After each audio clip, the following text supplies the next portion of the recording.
माननीय श्री इमरान प्रतापगढ़ी जी 15 मिनट। धन्यवाद सभापति महोदय। कभी सुदामा पांडे धूमिल जी ने कहा था कि एक आदमी रोटी बेलता है, एक आदमी रोटी खाता है, एक तीसरा आदमी भी है जो न रोटी बेलता है न रोटी खाता है, वो सिर्फ रोटी से खेलता है। वो तीसरा आदमी कौन है?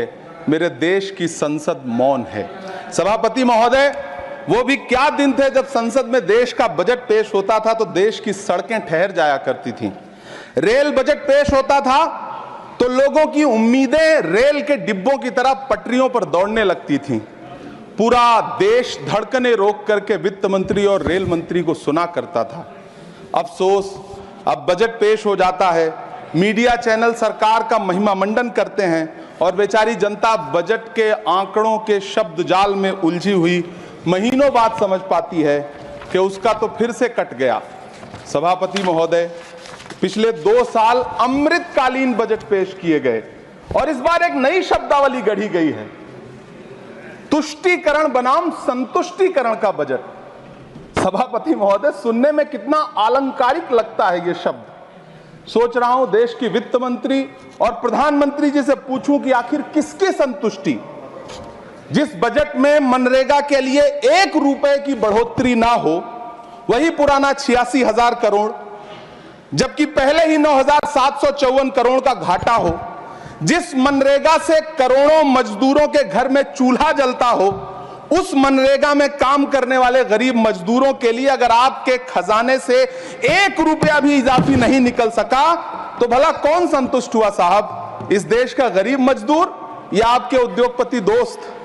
वो जो महाराष्ट्र में लोकसभा और विधानसभा के बीच में 40 लाख मतदाता बढ़ाए गए थे, अरे उन्हीं के लिए मनरेगा का थोड़ा सा बजट बढ़ा देते। क्या उसमें मनरेगा का एक भी मजदूर नहीं था 40 लाख लोगों में? सारे के सारे 12 लाख की छूट वाले से आगे के लोग थे। सभापति महोदय, कल जब वित्त मंत्री जी देश की संसद में भाषण दे रही थी तो वहां मुंबई में कोई गरीब इंसान जब अपनी जेब टटोल करके अपनी मोटरसाइकिल में 1 लीटर पेट्रोल भरवा रहा था तो उस पेट्रोल की कीमत थी 103 रुपया प्रति लीटर। आखिर इतना महंगा पेट्रोल डीजल खरीद के कौन संतुष्ट हो रहा है? इस देश के गरीब लोग या फिर सरकार के चहेते धन्ना सेठ?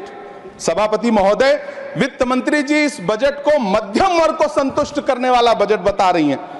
अरे मैडम, हम आप यहां पर बैठे रहते हैं और वहां बाहर इसी दिल्ली में 1 लीटर दूध, चाहे वो अमूल का हो या फिर मदर डेयरी का हो, उसकी कीमत 73 रुपए लीटर है। इतना महंगा बेच करके कौन संतुष्ट हो रहा है? गरीब जनता या आपके धन्ना सेठ दोस्त? सभापति महोदय, इस सरकार का बाजार और महंगाई पर कोई नियंत्रण नहीं रह गया है। चाहे देश में लहसुन 400 रुपए किलो बिक जाए, टमाटर 100 रुपए किलो बिक जाए, प्याज का दाम सुनकर आंखों में आंसू आ जाए, लेकिन वित्त मंत्री महोदया बजट में महंगाई का मां भी नहीं बोलती हैं। बच्चों की किताब और पेंसिल तक पर टैक्स लगाने वाले सरकार से मैं पूछना चाहता हूं कि आप मध्यम वर्ग का हितैषी बताते हैं खुद को, तो शर्म नहीं आती है? खुद को धार्मिक कहने वाली सरकार भगवान श्री कृष्ण के प्रिय खाद्य पदार्थों दही और मक्खन तक पर जीएसटी लगाती है और बात करती है मध्यम वर्ग की हिमायती होने की। जिंदा रहते हुए जनता से हर चीज पर टैक्स वसूलने वाली यह सरकार कम से कम मरने पर तो लोगों को बख्श देती, लेकिन नहीं, वहां भी लूटना है। अंतिम संस्कार के सामान, अगरबत्ती, धूप बत्ती, केवड़ा जल, चंदन पाउडर, जौ, बताशा, काला तिल, पंचरत्न, कपूर और कफन तक पर टैक्स लेने वाली यह सरकार किस मुंह से खुद को मध्यम वर्ग का हितैषी बताती है? कौन सी संतुष्टि? किसकी संतुष्टि? कदम कदम पर टैक्स देकर लुटने वाली जनता की या फिर जनता से टैक्स वसूल करके धन्ना सेठों का खजाना भरने वाली सरकार की? किसकी संतुष्टि? सभापति महोदय, 18 अगस्त 2015 आरा का बिहार का ऐतिहासिक मैदान, सजा हुआ मंच, हजारों की भीड़ और सामने खड़े हुए देश के प्रधानमंत्री का भाषण। बिहार के भाइयों बहनों, आज मैं बिहार के लिए पैकेज की घोषणा कर रहा हूं। 50,000 करोड़ कर दूं कि ज्यादा कर दूं? अखिलेश भाई, 60,000 करोड़ कर दूं कि ज्यादा कर दूं? 70,000 करोड़ कर दूं कि ज्यादा कर दूं, 80,000 करोड़ कर दूं कि ज्यादा कर दूं? चलो मैं बिहार को 1.25 लाख करोड़ का पैकेज दे रहा हूं। 10 साल हो गए सभापति महोदय, वही ढाक के 3 पात। बिहार आज भी विकास की बाट जोह रहा है। भाषण आज भी प्रधानमंत्री जी के यूट्यूब चैनल पर सुना जा सकता है। जो झूठ बोल के करता है मुतमईन सबको, वो झूठ बोल के खुद मुतमईन नहीं होता। सभापति महोदय, ये तो राहुल जी का असर है। कौन सा शब्द सर, कौन सा शब्द? झूठ। ठीक है सर, मिथ्या बोल करके, जो मिथ्या बोल के करता है मुतमईन सबको, वो मिथ्या बोल के खुद मुतमईन नहीं होता। ये राहुल जी का असर है। जो मखाना बोर्ड की घोषणा हुई, अखिलेश जी आपको याद होगा, भारत जोड़ो न्याय यात्रा में 30 जनवरी 2024 को बिहार के रंगभूमि मैदान में राहुल गांधी जी का पूर्णिया में भाषण था और उसमें मखाना को लेकर उन्होंने आवाज उठाई थी। यह उनका असर है कि आपको मखाना बोर्ड बनाना पड़ा, वरना तो आप मैखाना बोर्ड बनाने वाले लोग हैं। सभापति महोदय, बिहार को झूठे पैकेज और चुनावी दिलासे देना बंद करिए। आज भी जब कोसी में बाढ़ आती है तो पूरा सीमांचल बर्बाद हो जाता है। मैंने उस तबाही को अपनी आंखों से देखा है। 2016-17 की बाढ़ में अपने इन्हीं हाथों से राहत सामग्री बांटी है मैंने। अगर सच में बिहार के लिए कुछ करना चाहते हैं तो बिहार को बाढ़ से बचाने का प्रबंध करिए। पूर्णिया एयरपोर्ट 10 साल से बाट जो रहा है, घोषणा 2014 में हुई, बन के आज तक तैयार नहीं हुआ। अलीगढ़ मुस्लिम विश्वविद्यालय का किशनगंज सेंटर बजट के अभाव में दम तोड़ता जा रहा है। मैंने पिछले बजट सत्र में भी आवाज उठाई थी। आज फिर वित्त मंत्री जी से अनुरोध करना चाहता हूं, दामन फैला करके, कि अलीगढ़ मुस्लिम विश्वविद्यालय का किशनगंज सेंटर बन जाने दीजिए। आखिर कौन सी नफरत है? यह मुल्क हमारा भी है, इस मुल्क की मिट्टी में हमारा भी खून पसीना शामिल है। हमसे इतनी भी क्या नफरत? रिश्तों की ये नाजुक डोरें तोड़ी थोड़ी जाती हैं, अपनी आंखें दुखती हो तो फोड़ी थोड़ी जाती हैं। सभापति महोदय, अल्पसंख्यक मंत्रालय का बजट काटकर मौलाना आजाद नेशनल फेलोशिप बंद कर देना, प्री मैट्रिक स्कॉलरशिप बंद कर देना, नई मंजिल योजना बंद करना, धरोहर योजना बंद करना। 2024-25 के बजट में माइनॉरिटी मिनिस्ट्री के लिए 3,183 करोड़ रुपए की घोषणा हुई, लेकिन देश को हैरत होगी कि बाद में समीक्षा करके लगभग आधा कर दिया गया, 1,868 करोड़ रुपए। मुझे सरकार से पूछना है कि कौन संतुष्ट हुआ? इस देश का अल्पसंख्यक संतुष्ट हुआ है या आप संतुष्ट हुए? किसका संतुष्टिकरण?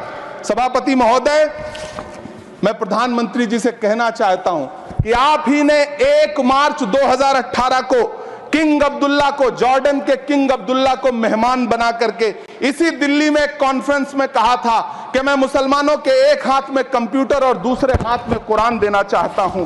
कंप्यूटर देने की बात तो छोड़िए, पढ़ाई के लिए जो स्कॉलरशिप मिल रही थी उसको भी छीन लिया आपने।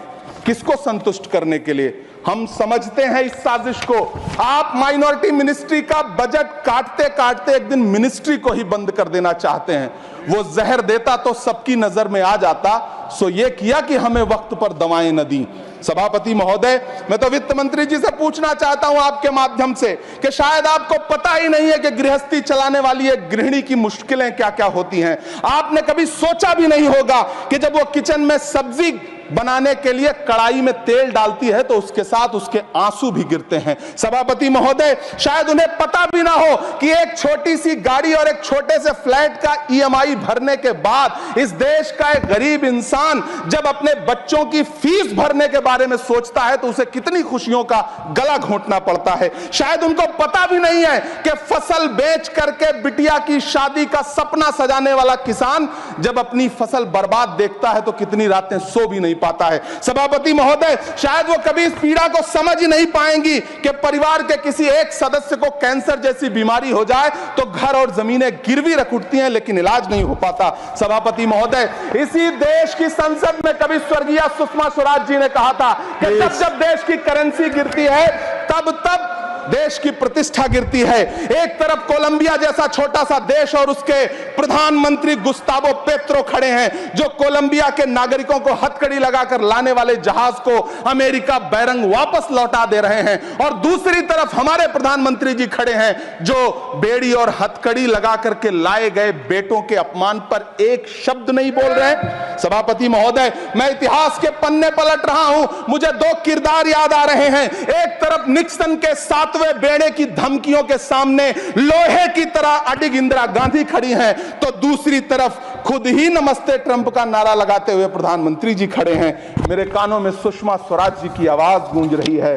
बहुत कम बोलने वाले डॉक्टर मनमोहन सिंह ने बहुत ज्यादा बोलने वाले प्रधानमंत्री जी को जब देश की बागडोर सौंपी थी तो $1.58 का था, आज 85 से 87 के बीच में झूल रहा है। इन दिनों रुपए की अहमियत गिरती है तो न तो देश की प्रतिष्ठा गिरती है, ना प्रधानमंत्री की गरिमा। जिस देश में 80 करोड़ लोगों को 5 किलो राशन के लिए कतारों में लगना पड़ता हो, उस देश में यह सरकार 12 लाख तक के टैक्स न लेने के लिए अपनी पीठ थपथपा रही है। हुकूमत इस कदर आवाम पर एहसान करती है, ये आंखें छीनती है और चश्मे दान करती है। सभापति महोदय, महाराष्ट्र का भिवंडी हो, मालेगांव हो, इचलकरंजी हो, यूपी का बनारस हो, मुआयमा हो, मुबारकपुर हो, रांची का छोटा नागपुर हो, बिहार का भागलपुर हो, हर जगह बुनकरों की उम्मीदें तोड़ रही हैं, लेकिन इस सरकार के पास उनके लिए कुछ भी नहीं है। मुरादाबाद का पीतल उद्योग, कानपुर का चमड़ा उद्योग, सहारनपुर का लकड़ी उद्योग, फिरोजाबाद का चूड़ी उद्योग, अलीगढ़ का ताला उद्योग, सब सरकारी प्लानिंग से तबाह हो रहे हैं। इन तमाम के बीच सरकारी सपोर्ट से बस एक उद्योग फल फूल रहा है, नोएडा का नफरत उद्योग। सभापति महोदय, जिस देश में 40 से 45% मेडिकल फैकल्टी की सीट खाली हो, वहां बजट में 75,000 नए मेडिकल सीट्स का ऐलान हो रहा है। सरकार बहादुर, कम से कम इस देश के पढ़े लिखे युवाओं को तो मूर्ख समझना बंद करिए। वो अब तिजारती पहलू निकाल लेता है। पहले 7500 मेडिकल सीट्स बाद में बनाइएगा, पहले जो एम्स में 2161 पद खाली पड़े हैं उनको तो भर दीजिए। वो अब तिजारती पहलू निकाल लेता है, मैं कुछ कहूं तो तराजू निकाल लेता है। मैं इसलिए भी तेरे फन की कद्र करता हूं तो झूठ बोल के आंसू निकाल लेता है। सभापति महोदय, फिर झूठ आया है, मैं उसे मिथ्या कर दे रहा हूं। शायरी में बार बार आ जाता है, क्या करूं महोदय। काश ये बजट, सभापति महोदय, वो एक शब्द मैं मिथ्या कर दे रहा हूं सर, वो एक शब्द को हटा दीजिए। ध्यान रखें, ऐसे जो भी शब्द होंगे आपके वहां। सभापति महोदय, काश ये बजट बीपीएससी के पेपर लीक की शिकायत करने वाले नौजवानों पर बरसती हुई पुलिस के लाठियों पे, जख्मों पर मरहम लगा पाता। सभापति महोदय, पिछले 80 दिन से 70 साल का एक बुजुर्ग एमएसपी की लीगल गारंटी मांगता हुआ आमरण अनशन पे बैठा हुआ है। काश ये बजट किसान नेता जगजीत डल्लेवाल की टूटती हुई सांसों की पीड़ा सुन पाता।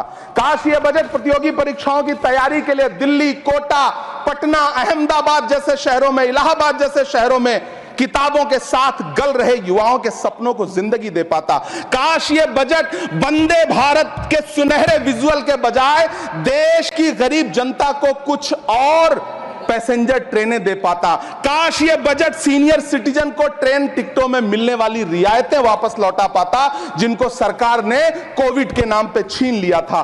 काश ये बजट किसानों की राह में कीले नहीं बल्कि कालीन बिछाने वाला बन पाता। काश ये बजट सरकारी मालिकों को यह समझा पाता कि नेहरू को कोसने से अर्थव्यवस्था नहीं सुधरेगी, उसके लिए डॉक्टर मनमोहन सिंह साहब की अर्थ नीति अपनानी पड़ेगी। पिछले 11 साल से नेहरू जी को कोस रहे हैं, आखिर कब तक कोसिएगा? थोड़ा पंडित नेहरू जी के बारे में पढ़िए, तब पता चले कि पंडित नेहरू की शख्सियत का नाम है। दुनिया का पहला ऐसा राजनेता जिसने अपनी जिंदगी की आजादी के लिए, देश की आजादी के लिए 3259 दिन अंग्रेजों की जेल में बिताए। पंडित नेहरू एक ऐसे महान शख्स जिनके पिता पंडित मोतीलाल नेहरू, जिनकी बहन विजय लक्ष्मी पंडित, जिनके बहनोई पंडित रंजीत सीताराम, जिनकी बेटी इंदिरा गांधी, जिनके दामाद फिरोज गांधी, सब ने अंग्रेजों अंग्रेजों से लड़ते हुए स्वतंत्रता आंदोलन में जेल काटी। आप किस मुंह से उनकी लकीर छोटी करने की बात करते हैं? नहीं कर पाइएगा, 7 जन्मों में नहीं कर पाइएगा, क्योंकि जिस्म की मौत कोई मौत नहीं होती है। जिस्म मिट जाने से इंसान नहीं मर जाते, धड़कने रुकने से अरमान नहीं मर जाते, सांसें थम जाने से ऐलान नहीं मर जाते। जिस्म की मौत कोई मौत नहीं होती है। सभापति महोदय, मैं आपके सामने खड़ा होकर के एक बहुत छोटी सी कहानी सुनाना चाहता हूं कि महान बादशाह सिकंदर ने जब यूनान फतेह किया तो जीत का जश्न मनाने के लिए शहर की सड़कों पर निकला। तो उसने देखा कि पूरा शहर तो जश्न मना रहा है, एक फकीर सड़क के किनारे चादर तान के सो रहा है। सिकंदर को गुस्सा आया, घोड़े से उतरा, उस फकीर के पास गया और उसे सोता देख करके उसे जोर की एक लात मारी और लात मार के कहा कि क्यों रे फकीर, मैंने यूनान फतेह कर लिया, लोग जश्न मना रहे हैं और तू सो रहा है। उस फकीर ने उन्नीदी आंखों से सिकंदर को देखा और देख करके कहा कि शहर जीतना बादशाहों का काम है, लेकिन लात मारना तो गधे का काम है। सभापति महोदय, गरीब जनता को लात मारना बंद करिए। ये अमीरों के लिए बनाया गया बजट है, ये निराशाजनक बजट है। हम अमृतकाल सुनते आ रहे थे, ये अमृतकाल इतनी जल्दी समाप्त हो गया कि अब अमृतकाल का कोई नाम तक नहीं लेना चाहता है। इसलिए मैं इस सदन में खड़ा होकर के देश की वित्त मंत्री महोदया से कहना चाहता हूं कि आपने अल्पसंख्यकों के बजट में जो कटौती की है उसको बहाल करिए। आपने मनरेगा को जो स्थिर रखा है उसका घाटा 9,754 करोड़ है, कम से कम उतना बढ़ा करके फिर से उसे बहाल करिए। नौजवानों के लिए रोजगार दीजिए, किसानों को एमएसपी की लीगल गारंटी दीजिए। यही मैं आपसे अपील कर रहा हूं। धन्यवाद सर, आपने इतना जो समय दिया उसके लिए शुक्रिया।